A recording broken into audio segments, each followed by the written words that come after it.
This is a technical note on a matter of notation concerning the use of plus or minus signs when you're writing out the sum of forces component-wise in Newton's second law. The sign of a force component only indicates the direction of the force component, whether it points in the positive or negative direction as you defined in the AAA step of our strategy, align your axes with the acceleration. You picked which direction is positive and negative for each axis. You have some freedom to choose how you indicate direction here, but whatever you do must be consistent, clear to you, and clear to the reader. So, an example.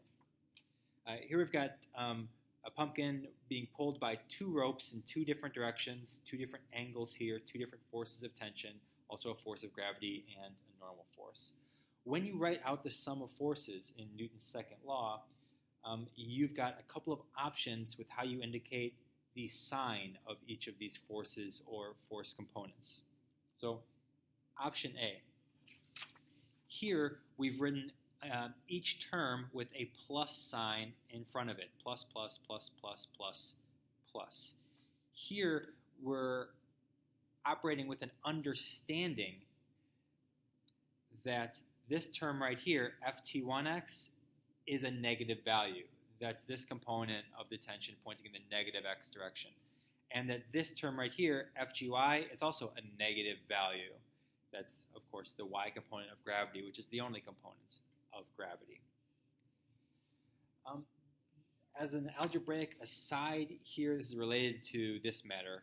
If a equals 4 and b equals minus 3, then a plus b is 4 plus minus 3 is 1. This is not the same as writing a minus b, because a minus b is 4 minus negative 3 is 7. The point here is the variable b already represents a negative number, so you don't need to put a minus sign in front of b when adding b to a. When you say a plus b, we know that b is already negative. That's what we're doing here if you choose to write it this way. We understand that ft1x, like b, is already a negative number, and this is already a negative number. But we could instead write things differently. Option B here, instead, we're using magnitudes of forces with explicit plus or minus signs in front of each term. So notice the explicit minus signs in front of this term. This is ft1x, this component of tension 1, and the minus sign here in front of the gravity term, mg, the force of gravity, this right there. In this case, the variables ft1 magnitude, ft2 magnitude, and fn magnitude are all vector magnitudes indicated by the line brackets or on bolded or harpooned vector symbols. Those terms and the trig terms, cos theta 1, cos theta 2, sine theta 1, sine theta 2, and these common variables m and g, all of those things are all clearly positive numbers, either by definition or from context.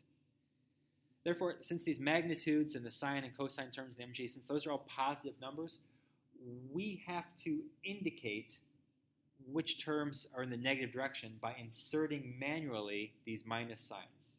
Inserting manually means you have to write them in to indicate that the term that is pointing in the negative x direction and the term that is pointing in the negative y direction.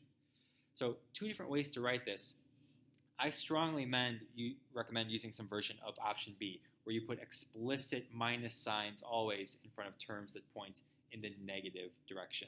That's to help you avoid confusing yourself over which variables are supposed to be positive numbers and which are supposed to be negative numbers, and also to indicate with crystal clarity to the reader that you understand which forces or force components point in the negative direction as opposed to the positive direction. So this is my recommendation, explicit minus signs.